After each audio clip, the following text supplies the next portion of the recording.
구약성경 1321페이지에 있는 스가랴서 9장 14절부터 17절까지 한 목소리 읽도록 하겠습니다. 여호와께서 그들 위에 나타나서 그들의 핫사를 번개같이 쏘아내실 것이며 주 여호와께서 나팔을 불게 하시며 남방 겨울이 바람을 타고 가실 것이라. 만군의 여호와께서 그들을 호위하시리니 그들이 원수를 삼키며 물맷돌을 밟을 것이며 그들이 피를 마시고 절구의 부르기를 술 취한 것 같이 할 것인즉 피가 가득한 동이와도 같고 피 묻은 제단 모퉁이와도 같을 것이라. 그의 날에 그들이 하나님 여호와께서 그들을 자기 백성의 양떼같이 구원하시리니 그들이 왕관의 보석같이 여호와의 땅에 빛나리로다. 그의 행통함과 그의 아름다움이 어찌 그리 큰지 곡식은 청년을 새 포도주는 처녀를 강건하게 하리라. 아멘. 기도드리겠습니다. 천지의 주제가 되시는 영원하님 아버지께서는 만군의 여호와이십니다. 이 땅을 정복하고 누리고 다스려 주시고 오늘 귀하고 복된 시간 나라와 민족 복원을 위하여 기도의 장소에 모인 자 한 분 한 분을 위해 주시고 하늘의 신령한 복과 땅의 긴중고 여호와님 많은 것 추구하여 주시고 기사와 이적과 표적을 맛보게 하시며 믿음을 반석의 집을 지어 우리 예수님 다시 오실 때인데 그날에 불려 잘했다 칭찬받는 존귀한 자들 반열에 세워 주시옵소서. 감사드려 구 예수 그리스도 이름으로 기도드립니다. 아멘. 할렐루야. 감사합니다. 우리 인사합시다. 천국에서 만납시다. 천국에서 만납시다. 예, 옆 사람하고 반드시 천국에서 만납시다. 반드시 천국에서 만납시다. 천국에서 반드시 만납시다. 두 팔을 들고 천국에서 반드시 만납시다. 아멘. 네, 오늘 여기 개혁 말씀 우리 17절 말씀 한 번 더 읽으면서 시작합니다. 그의 형통함과 그의 아름다움이 어찌 그리 큰지 곡식은 청년 새 포도주는 처녀를 강건하게 하리라. 아멘. 여기에 보니까 형통이라는 단어가 나와 있습니다. 형통이라는 단어를 보면은 우리가 구약 성경에 보면 68번 나와요. 68번 구약 성경에 형통이라는 단어가 나오는데 이 형통이라는 단어는 형통한자라는 단어를 갖다 볼 때 이시라는 단어를 보는데 이시라는 단어는 성공한 자입니다. 이 성공한 자를 나타내고 있는데 우리는 다 성공한 자인가요? 반드시 승리하고 성공한 자 반열에 썼습니다. 왜 그렇습니까? 저녁 기도회에 나오시는 분들은 성령 충만하지 아니하면 나올 수가 없는 겁니다. 하나님이 부르지 아니하면 이 자리에 올 수가 없는 겁니다. 마음은 원인들은 육신이 약하여 못 나오시는 분이 꾸짖 있습니다. 특별히 이 땅에는 이 마지막 시대는 하나님은 많은 분들을 초청합니다. 잔치 자리에 많은 분들이 오기를 바랍니다. 우리의 말씀 가운데서 청함은 받았으나 택함 받은 자가 적도다 그럽니다. 이 잔치 자리에 어떻게 또 형통하다는 단어를 쓰는데 사칼이라는 단어를 씁니다. 이 사칼이라는 단어는 뭐예요? 깨닫다, 지혜롭게 한다 이런 뜻입니다. 하나님의 특별하신 형통이라는 이 단어는 또 토고라는 단어인데 동행하며 형통하다라고 우리가 표현할 때 쓰고 있습니다. 하나님은 특별히 이 토고라는 단어를 이 동행하는 단어를 어떻게 써요? 우리 안에 누가 있어요? 성령님이 계시는 거예요. 이 성령님은 어때요? 우리 오늘 본문 말씀을 읽다 보니까 15절에 이렇게 말씀하십니다. 15절 한번 읽어보겠습니다. 만군의 여호와께서 그들을 호위하시리니 그들이 원수를 삼키며 물맷돌을 밟을 것이며 그들이 피를 마시고 즐거이 부르기를 술 취한 것 같이 할 것이며 피가 가득한 동요와도 같고 피 묻은 제단 모퉁이와도 같을 것이다. 이 마지막 시대의 이 피, 구약 시대는 생명의 피, 동물의 피를 나타냈지만 신약 시대는 예수 그리스도 십자가 보혈의 피를 말씀하고 있습니다. 이 보혈의 피가 내가 담을 만한 제단, 내가 담을 만한 곡간, 내가 담을 만한 모든 환경 가운데 가득 차고 넘친다면은 이 피로 인하여서 성령이 충만함을 나타내고 있는 것입니다. 보혈의 피를 인도함을 받지 아니한 자는 성령님과 아주 멀 수밖에 없는 겁니다. 왜? 보혈의 피가 가득한 자에게, 거룩한 자에게 성령님이 임재가 있는 것이지, 성령님은 영이시기 때문에 영은 거룩하고 신실하고 진실한 자에게 나타납니다. 어떤 자?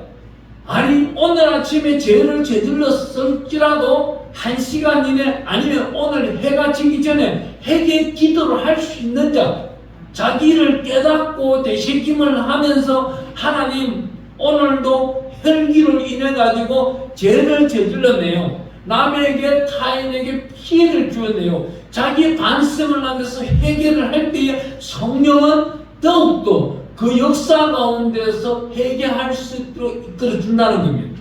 우리가 말씀을 읽다 보니까 마태복음 3장 1절에 회개하라 천국이 가까이 왔다는 겁니다. 그러면 4장 17절에 가보면 우리 예수님 오셔가지고 하시는 말씀이 뭐예요? 회개하라 천국이 가까이 왔다 그럽니다. 앞전에 3장 1절에 말씀한 회개하라 천국이 가까이 왔다는 것은 세례 요한이 이 독사의 자식들아 회개하고 예수님 만날 준비를 해라. 예수 그리스도께서 이전에 이 땅에 오셨으니 예수님께서 오실 때는 나는 쇠하여야 되고 그는 흥하여야 되는 것이다. 그분은 이 땅에 왕으로 오셨지 이 땅에 자기 자신을 죽이면서까지도 십자가에 매달려서 어떤 모습 이 영계 질서를 잡아버리기 위하여 온전히 질서를 바로 세우기 위하여 십자가에 올라가시는 분은 우리 예수님 한 분이라는 겁니다. 왜 우리 예수님이 이 땅에 오셨어요? BC 시대로 넘어가면 가보면 550년 전에 불교의 석가가 불교라는 종교를 만들었어요. 그 율법주의자인 비스단체를 만든 거예요. 어떤 신학자는 그러더라고요. 불교는 종교가 아니다 그래요. 맞아요. 종교가 아닌 거예요. 철학자인 거예요. 철학자일 뿐인 겁니다. 그 철학자가 BC 550년경에 만들었고 그 550년경에 만드는 석가는 예언하기를 약 내가 가고 500년 후에 동방에서 야소야가 올 것이다. 예수님이 이 땅에 오신다고 모든 많은 사람들이 예언을 했던 겁니다. 그분이 오신 거예요. 오늘 그 오시는 것을 여기 서가라에도 나타나고 있는 겁니다. 이 서가라에 나타나고 있는데 16절에 보니까 이런 말합니다. 이날에 그들이 하나님 여호와께서 그들을 자기 백성의 양떼같이 구원하시리니 그들이 왕관의 보석같이 여호와의 땅에 빛나리로다. 예수 그리스도 보혈의 피를 먹고 마시는 자는 특히 내 안에 성령이 충만하기 때문에 이 성령님으로 인해서 하나님을 만나는데 아무런 결격 사유가 없는 것입니다. 예수님이 다시금 천군천사와 함께 나팔 불며 이 지상에 나타났을 때 누구를 가장 먼저 부르겠어요? 우리 안에는 영과 혼과 육이 있는데 어떤 모습으로? 영이 성령님께서 내 생각을 주관하시고 내 환경을 주관하여 주시고 육을 다스려 주시기 때문에 성령이 충만한 자는 병고침을 받기에 빠릅니다. 환경 가운데서도 물질의 억압을 받지는 않는 거예요. 어제 우리 배웠지 않습니까? 마태복음 6장 1,4절에 보니까 하나님과 재물을 겸하여 섬길 수 없다 그랬어요. 왜 그래요? 하나님만 바라보고 있을 때는 물질이 자동으로 따라온다는 겁니다. 자동으로 임하게 되는 거예요. 어느 우리 젊은 회사원 한 분이 저에게 전화가 왔었어요. 목사님, 제가요 1년에 연봉이 그나 7천만 원이 되는데 해년마다 보면 마이너스예요. 이거 왜 이리 마이너스가 되는지 모르겠습니다. 그 회사의 직급이 뭐냐? 이제는 가장 직급이 올라가고 있습니다. 그래요? 가장 직급이 올라가고 있는데 왜 너 지금 마이너스냐? 너희 집에 아버지는 어떤 분이시냐? 교회 다니셨냐? 네, 교회 장로님입니다. 어머님은 권사님이십니다. 니네 가족 중에 또 누가 예수를 믿고 있냐? 누나가 예수를 믿고 있습니다. 교회 집사입니다. 그런데 너가 왜 돈이 나가느냐? 너가 그러면은 그 돈이 나가는 데 있어가지고 보혈 피를 너가 응용하지 아니하고 적용하지 않았다는 것이다. 보혈의 피는 너가 죄를 저질렀다고 한다면 적답 씻으라. 너가 오늘 퇴근하고 집에 돌아가면서 엄나는 영화를 본다든지 엄나는 환경을 본다든지 엄나는 모든 제약 가운데서 너는 재물이 옆으로 빠져나갈 수밖에 없는 것이다. 우리가요 성경을 연구하다 보면 기가 막힌 건 뭐예요? 이 죄가 있으므로 물질이 쌓이질 않는 거예요. 이 죄를 간절히 회개 기도를 하면은 누가 이 물질을 지켜주는 거예요? 하나님의 두 팔이, 두 손이 지켜주는 거예요. 우리 10편 91편에 가보면은 우리 하나님이 손방패와 방패가 되어주시는 거예요. 그러면 전염병으로도 해를 받지도 아니하고 어떠한 죄악 가운데서도 해를 받지 아니하는 겁니다. 하나님이 지켜주시는 겁니다. 오늘 이 본문 말씀을 보다 보면은 우리 스가랴서 공부를 할 때 형통이라는 것은 어디서 나와요? 스가랴서 4장 6절 말씀 우리 찾아서 한번 읽어보겠습니다. 스가랴서 4장 6절과 7절 읽어보면은 여기서 이것이 바로 형통이구나 나타날 것입니다. 우리 함께 읽어봅니다. 시작.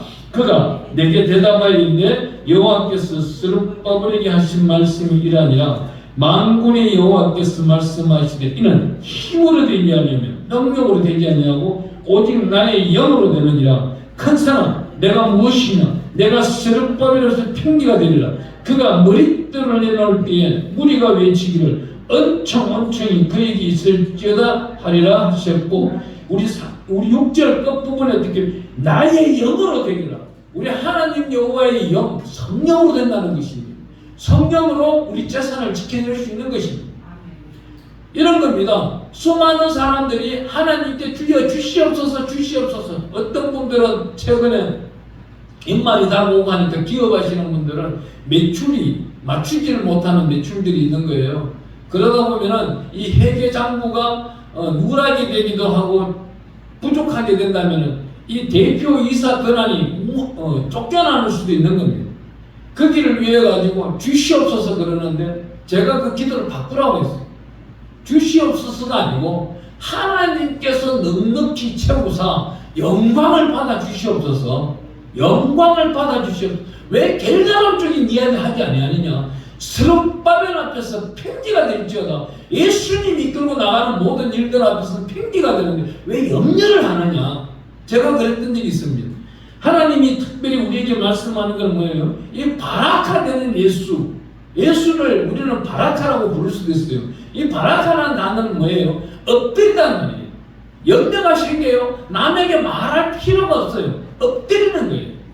나이가 해를 받고 있어요. 엎드리는 거예요. 하나님, 저 사람이 나를 지금 해롭게 하는데 하나님 너무 잘하시지 않습니까? 하나님, 나에게는 성령의 충만한 게 있으니까 여기 나타나고 있는 스가랴서 9장 16절 말씀처럼 이 날에 그들의 하나님 여호와께서 그들을 자기 백성의 양떼같이 구원하시니, 백성들의 양떼같이, 양떼처럼 들판에 풀어놓은 양떼처럼 구원하신다고 하셨으니 하나님이 이 아픈 마음을 돌보아 주시옵소서, 이끌어 주시옵소서, 인도하여 주시옵소서, 여호와의 복락으로 축복하소서. 그리하여 이전 영광보다 더 큰 영광을 받아 주시옵소서. 우리가요 요한복음을 읽다 보면 굉장히 신기한 것이 있습니다. 우리 요한복음 잠깐 한번 넘어가 볼게요. 우리 11장에 한번 가볼게요. 11장은 어떤 장소예요? 죽은 나사로에 대한 걸 나옵니다. 이 죽은 나사로가 나오는데 참 기가 막힌 것은요, 이 나사로가 죽어버린 겁니다. 어떤 병이 되었어요? 요한복음 11장 4절에 가보니까 예수께서 들으시고 이르되 이 병은 죽을 병이 아니라 하나님의 영광을 위함이요 하나님의 아들이 이로 말미암아 영광을 받게 하려 하십니다. 여기 말씀 가운데 읽다 보니까 영광이라는 단어가 벌써 2번 나옵니다. 하나님이 영광을 받기 위해서 죽은 나사로를 위해 살리신다는 겁니다. 우리 예수님은 이미 알고 계시는 거예요. 수많은 사람들이 이 나사로를 살렸을 때, 살았을 때, 병들었을 때 살리지 아니하고 왜 죽어서 굴 속에 들어가서 3일 만에 냄새가 나고 이제는 사람의 형상이 허물어져 버리고 사람의 형상이 살아나올 수 없는 환경인데 예수님이 그 좋아하는 나사로에게 찾아갔느냐? 왜 그랬을까요? 이걸 성경으로 딱 나타나고 있는데 하나님의 영광을 나타내기 위해서 요한복음 11장 4절에 우리 예수님이 확정적인 말씀을, 이거는 하나님의 영광을 위하여서 나사로는 죽어야 되는 거예요. 왜 죽어야 되는 거예요? 우리가 사람이 생각할 때는 죽으면 안 되는 거예요. 예수님이 가셔서 손 얹고 안수해서 나아야 되는 거예요. 그냥 나사로가 나았다면은 오늘날 이 지구상에 있는 감리교는 생기지 아니었을 겁니다. 이 나사로가 여기서 살아나오고 난 다음 어떠한 하나님의 은총을 받느냐면은 이 나자로는 프랑스로 넘어갑니다. 프랑스에 넘어가면 세인트 나자로라는 마을이 있습니다. 그 세인트 나자로라는 마을이 나자로가 그곳에서 감리교 총회를 세우게 됩니다. 이 역사가 몇 년이에요? 이 역사가 자그마치 2000년이 흘러넘치는 감리교가 생겨나버리는 거예요. 이 나자로가 감리교라는 총회를 하나 만들기 위해서 그냥 예수님 안수에서 그냥 이 안에 넣은 몸 안에 있는 암덩어리 하나, 어떤 질병 하나, 이거 치유를 해서는 안 되는 거예요. 나자로는 바늘 위에 올라가서 목방석 위에라도 서야 되고, 지금 불꽃이 자기에게 환란이 다가와야 되고, 단두대에도 누워야 되는 것이고, 프랑스에서 핍박과 고난이 기다리고 있기 때문에 오로지 하나님이 나와 함께하고 있고, 내가 하나님의 본체라는 걸, 하나님이 일하시니 내가 일한다고 예수님처럼 외칠 수 있는 그 간증을 들고 프랑스로 가야만이 되기 때문에 이 요한복음 9장이 있는 겁니다. 이 요한복음 9장 때문에 감리교가 창설이 되는 겁니다. 이 감리교가 장로교보다도 얼마나 더요? 약 1100년 전에 먼저 생긴 겁니다. 감리교가 오늘날도 그 감독들이 얼마나 질서 있는 생활을 하고 있습니다. 그 감독들은요, 부부관계를 하더라도 성금요일, 토요일, 주일날 절대 아내와 한 방은 안 씁니다. 각자 기도처에서 쓰고 경건 생활을 굉장히 하려고 지금도 노력하고 있는 거예요. 왜? 그 위에 있는 선배가 이 큰 고난과 고통을 겪어내며 감리교를 만들었기 때문에 이 감리교가 어떻게 해요? 유럽 일대를 복음화를 시켜버려요. 사도 바울은 로마에 가서 1차 여행, 2차 여행, 3차 여행을 하면서 나타났을지라도 70인 성경에 보면은 이 나자로에 대해서 자세히 적혀 있다는 거예요. 우리는 또한 것이 왜요? 오늘 이 순간 이곳에 하나님이 왜 불렀느냐, 이게 중요한 겁니다. 왜 불렀을까요? 우리 성경을 읽다 보면요, 굉장히 복받은 사람 두 사람이 나타납니다. 구약 시대에는 여인들 중에서 아주 큰 복을 받는 자가 레아라는 사람입니다. 이 레아라는 사람은 세 번째 아들이 레이입니다. 칼로서 숲곳에서 숲곳이 있는 장정들을 어마어마하게 죽여버린 살인자입니다. 그렇지만도 창세기 34장에서 35장으로 넘어오면서 이 레이라는 사람이 회개 기도를 하면서 하나님 앞에 바로 서기를 원하고, 이 레이 지파의 그 자손이 어떤 일이 있어요? 그 누가복음 1장을 읽다 보면 스가랴의 부인 엘리자벳, 이 여인이 아론의 자손이고 그 배에서 어떤 일이 나옵니까? 세례 요한이 이 땅에 오게 됩니다. 하나님의 역사 가운데서 특별히 축복받은 이 레아라는 여인은 또 네 번째 아들은 유다라는 아들이 나옵니다. 그때부터 구약시대 1500년, 신약시대 2000년, 3500년 동안 이스라엘 왕이 되어요. 영원한 유다 왕이 돼요. 이스라엘에 가서 물어보면 지파, 어느 지파 소속이에요? 물으면은 유다 지파와 베냐민 지파가 나오는데, 유다 지파가 85%, 베냐민 지파가 9%, 나머지 각종 1, 2% 지파가 나머지 지파, 드러나지도 않은 지파, 요셉 지파도 있다는 소리를 제가 들은 적이 있습니다. 하나님의 영광 가운데 신약 성경에 와서는 누가 또 제일 많이 복을 받았을까요? 우리 한번 가볼게요. 누가복음 1장 가보겠습니다. 누가복음 1장입니다. 누가복음 1장 우리 46절에 가보면 굉장히 복받는 사람이 한 분 나옵니다. 여기 우리 1장 46절부터 56절까지 한번 읽어보겠습니다. 약 35,000원 이상 성경이 되면 위에다가 마리아의 찬가라고 적혀 있을 겁니다. 우리 46절부터 한번 읽어보겠습니다. 마리아가 이르되 내 영혼이 주를 찬양하며 내 마음이 하나님 내 구주를 기뻐하였으면 그의 여종의 비천함을 돌보셨습니다. 보라 이제 후로는 만세에 나를 복이 있다 그러지로다. 여기 보세요. 이 만세가 뭐예요? 이 성경이 응하는 그날까지 이 마리아가 복이 있다고 자기 스스로 성령의 인도함으로 주장하는 거예요. 오늘 이 밤에 이렇게 오셨는 분이 우리 예수님 오시는 그날까지 나뿐만 아니고 내 자손, 내 가족 모두가 복받는 여러분이 되기를 축원합니다. 계속 읽어나가 있습니다. 49절입니다. 능하신 이가 큰일을 매개하였으니 그 이름이 거룩하시며 긍휼하심이 두려워하는 자에게 대대로 이루는도다. 그의 팔로 힘을 보이사 마음의 생각이 교만한 자들을 흩으셨고 근시에 있는 자를 그 위에서 내리치셨으며 비천한 자를 높이셨고 줄이는 자를 좋은 것으로 배불리셨으며 부자는 빈손으로 보내셨도다. 그 종 이스라엘을 두고서 긍휼히 여기시고 기억하시되 우리 조상에게 말씀하신 것 같이 아브라함과 그의 자손에게 영원히 하시리로다 하니라. 마리아가 석 달쯤 함께 있다가 집으로 돌아가니라. 엘리사벳과 한 석 달 동안 같이 함께 있으면서 어떤 일을 하나요? 하나님께 영광 드리는 찬양만 하는 거예요. 어떤 찬양? 성령의 임재하는 모습을 이 마리아는 육신으로도 느꼈고 성령으로 예수를 잉태하는 자기가 느낀 건 마리아밖에 없다는 거예요. 지금까지 수많은 자녀들을 생산했을 거예요. 수많은 자손들이 이 땅에 왔다 갔습니다. 하지만 그 어머니가 기도하여서 아들, 딸을 낳은 사람이 많아요. 그런데 이런 사람들이 성령으로 나왔어요. 성령의 기도를 했을지라도 성령의 씨앗이 들어오지는 않았다는 거예요. 이전에도 없었고 이후에도 없는 예수님, 성령의 보채 되시는 예수님, 이 마리아의 몸을 빌렸다는 거예요. 이만큼 영성이 있기 때문에 마리아에게 들어갔고, 그 다음 이 신약 시대에 남자로서 복받은 사람은 누구예요? 그렇다면 마리아의 남편 요셉이 되는 겁니다. 어느 누구도 말할 게 없는 거예요.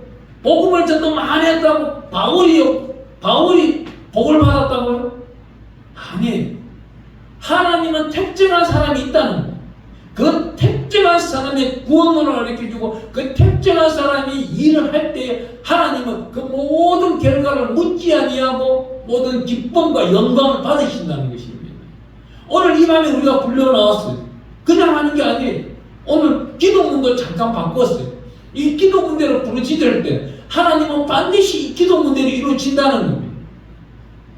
저는 이곳에 오시는 분들이 작은 미약한 기도하기를 원하지 않아요. 오늘 이 부르짖은 기도가 2020 지금 3년이 지나가고 있어요.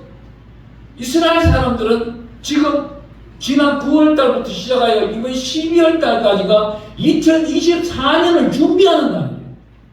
그러고 난 다음 내년에 1월 1일부터 열심히 달려가서 9월 1일까지 모든 결과 내실을 다 만들어내는 거예요. 9개월만. 근데 우리나라는 뭐예요? 내년 1월달부터 시작하여 내년 12월 말일까지 모든 결과를 만들어내려고 하는 이 방법이 개월수가 차이가 나는 겁니다. 하나님은 이 개월수가 차이 나도록 태양계를 만들으시고 유대력을 만드셨는데 우리는 태양력 달력을 쓰고 있지만 우리는 어때요? 하나님의 영광 가운데서 내년도에 어떤 일이 있을지를 지금부터 준비하는 거예요. 2024년을 준비하는 겁니다. 내년 이맘때에 큰 기쁨이 아브라함이 기도했잖아요. 하나님이여 내년 이맘때 기쁨을 주시옵소서. 그러니 우리 하나님이 창세기 17장에 찾아와서 내년 이맘때에 너에게 아들이 있을 것이다. 그 아들 이름이 뭐 이삭이 기쁨이잖아요. 이만한 큰 기쁨이 어딨어요? 하나님이 이 기쁨을 주기 위하여 오늘 이렇게 준비하고 계시는 거예요. 우리가 기도함으로 인해서 남북전쟁은 절대 일어날 수가 없는 거예요. 우리가 일본에 먹힐 일도 앞으로 없는 거예요. 왜 그래요? 우리가 기도하고 있기 때문에 이 작은 기도, 이 큰 기도를 하나님이 받으신다는 거예요. 이 들판 가운데서는 서울 시내에 강화문, 여기 수초동, 서울역, 청계천, 내일 모레 토요일 되면은 각 처소에서 또 막 집단적으로 예수 이름으로 장사꾼들이 설치기를 시작합니다. 그 사람들이 바로 사꾼인 거예요. 장사꾼 보고 사꾼이라고 그랬어요. 우리의 학문으로 논하면. 근데 잘못된 목사를 보고 사꾼이라고 그러는데 장사꾼 목사 보고 사꾼이라고 하는 것입니다. 근데 우리는 어때요? 어려운 자입니다. 어려운 자리에 모여 어려운 기도를 드리기 때문에 하나님은 반드시 이 기도를 이루어 주신다는 거예요. 여러분들이 오늘 저녁 집에 가면 그냥 또 집에 가지 마세요. 혹시 집에 한우가 있어요? 한자가 있어요? 그분에게 손을 얹어 기도를 하는 거예요.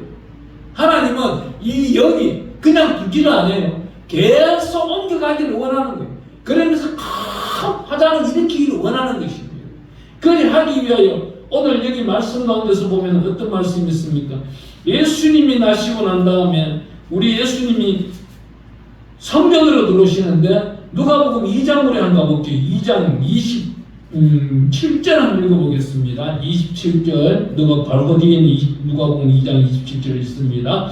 성령의 감동으로 성전에 들어가면 마침 부모가 율법의 관례대로 행하고자 하여 그 아기 예수를 데리고 오는지라 시몬이 아기를 안고 하나님을 찬송하여 이르되 주제여 이제는 말씀하신 대로 종을 평안히 놓아주시는도다.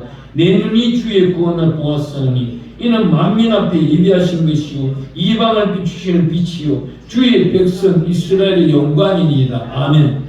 그 밑에 또 읽어보면 36절에 아셀 지파 비느레다 안나에 대해서도 나와 있지만 지금 방금 나오는 29절부터 32절까지 이 기도는요 예수님과 독대하면서 바로 부르짖은 기도예요. 아기 예수를 안고 있으면서 부르짖은 기도예요. 우리는 이런 기도를 할 줄 알아야 되는 거예요. 이 기도에 참석하시는 분들은 날마다 돼요. 내 기도 영역이 한 단계 한 단계 하나님 앞에 가고 있는 거예요. 그렇다면 이 기도가 쌓이고 쌓이면 하나님은 어때요? 우리가 그냥 호흡하는 그 순간 어떤 기도인지를 아시고 이미 준비해놓고 계시다는 겁니다. 우리 하나님의 말씀 가운데서 읽다 보면 기가 막힌 말씀은 창세기 24장에 가보면 아브라함의 종 엘리에스텔이라고 있습니다. 이 엘리에셀이 그 아브라함의 아들 이삭의 철을 만나러 가는데 우물가에서 기도를 합니다. 하나님이여 내가 아브라함의 은총을 입은 자입니다. 오늘 이곳에서 기도를 드립니다. 눈을 떴을 때 내 주인 아브라함의 아들 그 이삭의 부인되는 자를 만나게 하여 주소서. 그 만나는 여자는 내가 물동이를 기울여 나를 마시게 하라면 마시게 해주시고 또한 이 여인이 낙타에게도 물을 주는 자가 그 여자인 줄 확정하겠사옵나니 순적히 이루어 주시옵소서. 이 순적히라는 단어가 엘리에셀 그 종이 쓰게 됩니다. 우리도 기도할 때 이렇습니다. 그냥 기도를 끝내지 마시고 오늘 모든 기도를 부르짖고 난 다음 마지막에 하나님 오늘 이 부르짖는 모든 기도가 하나님 보시기에 순적히 속히 이루어주사 나를 영화롭게 하여 주시고 하나님의 특별하신 은총 가운데서 하나님의 능력 가운데서 이끌어달라고 그 기도를 하는 것입니다. 하나님의 특별하신 은총이 저와 여러분에게 나타나기를 축원합니다. 화평의 은혜를 받으시기를 축원합니다. 아멘. 우리 주의 세 번 부르고 기도합니다. 주여